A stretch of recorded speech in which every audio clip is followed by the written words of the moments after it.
Hi, my name is Lasco Atkins. I'm the director of Snooze. Originally it was just intended as a documentary, but I kind of worked it into a short film as well because I was staying with a couple of guys, and one was a skateboarder and really into music, and I filmed a local gig as well.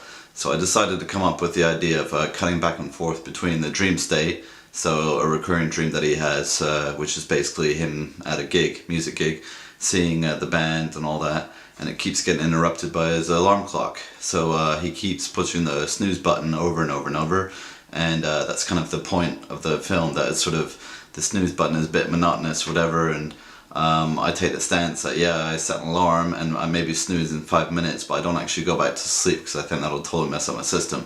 But some people have got their own system of sleeping, and it was interesting to chat to Canadians about it, and when I got back to England I kind of realized a bit more that everybody does it. It wasn't just the Canadians or the Americans who I was saying, yo, you're lazy, whatever.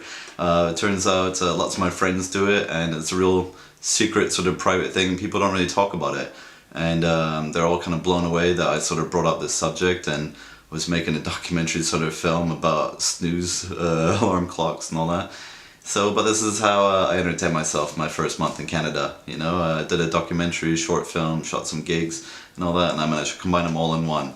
Now, the long story is that I didn't get to finish it till I went to New Zealand many years later, so say about 3-4 years later, because it was too expensive to transfer the NTSC tape to PAL here.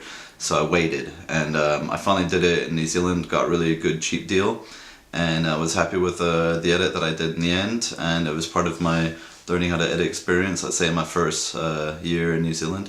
So yeah, I mean, turns out some projects last a bit longer than others, and some you shoot but then nothing happens for years and people forget about it, and then you come back and it's snooze. Don't fall asleep now. A snooze is like a couple hours. You're like, wow, refreshing. We were talking about dreams before too. Like you can start a brand new dream in those 9 minutes. Yeah. You know, like fucking another cool and little it helps thing. with the whole waking up process. It's like the alarm goes off, you hit snooze. Like, do I want to get up right now? No. Yes or no? You don't have to reset the alarm. Always no. Everybody I've talked to is blown away that most of the world doesn't use the snooze button. Yeah, that's it's an one of the interesting most brilliant inventions Like- ever, like since the wheel. Maybe we just like our sleep better than everybody else. So is that really what a snooze button is for? What's sleeping in? To postpone the alarm for 9 minutes and... Oh yeah. Pretty much. Snooze, I've snooze done it for a bit. before. It's No, really, no, it's really like it. I'm going somewhere with this. It's So, meant to snooze for an extra 9 minutes. so if you guys don't use it, then they should just eliminate that part of that thing where people don't use it. But then there wouldn't be that free choice thing, right? Yeah. Just like when you get up in the morning, you got the choice to stay in bed for another 9 minutes or not. There's a chance I might do 5 snoozes instead of 9 snoozes. You know. Yeah, I definitely like That's why I like the larger number of snoozes as opposed to the longer time and less Longer time, snoozes. Depending on what you want to do. I love how we're having a sick conversation about snooze Maybe buttons. just Yeah, you It's should a great have given me idea. It was great. Man, Without my snooze button, I would always sleep through my alarm and be late and get in trouble. But I figure there's no reason to stop. No reason to stop snoozing either. Right? Alright, good for you. So No, these it's fucking- not You gotta hit healthy. REM sleep. No, yeah, Yeah, it's yeah, not she healthy.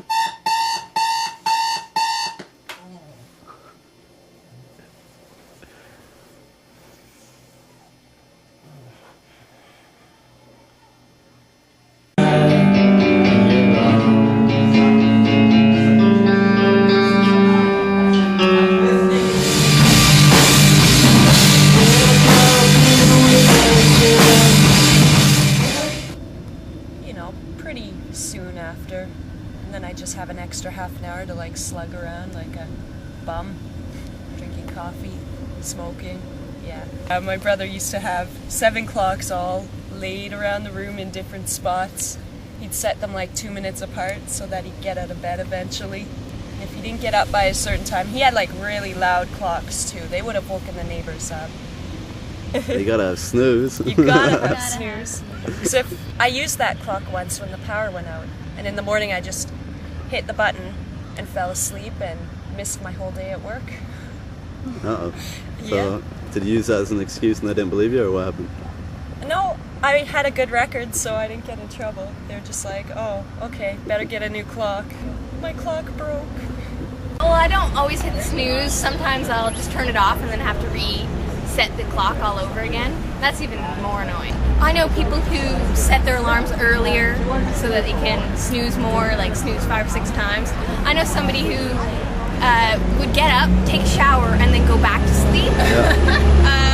Oh, and then snooze again. And then it's like, I don't know, go back to, that's kind of like a snooze, because you get up, and then you're like, get ready, and then you go back to sleep, and then you get up again. People who have tendencies to like fall asleep in movies or fall asleep in class, fall asleep sitting up, are more prone to snooze, because it's just like a sleep on, wake up, sleep, you know, just like, like just at all times, anytime, just go to sleep, wake up. Okay. And I know that exists for me. Like, I can sleep almost anywhere.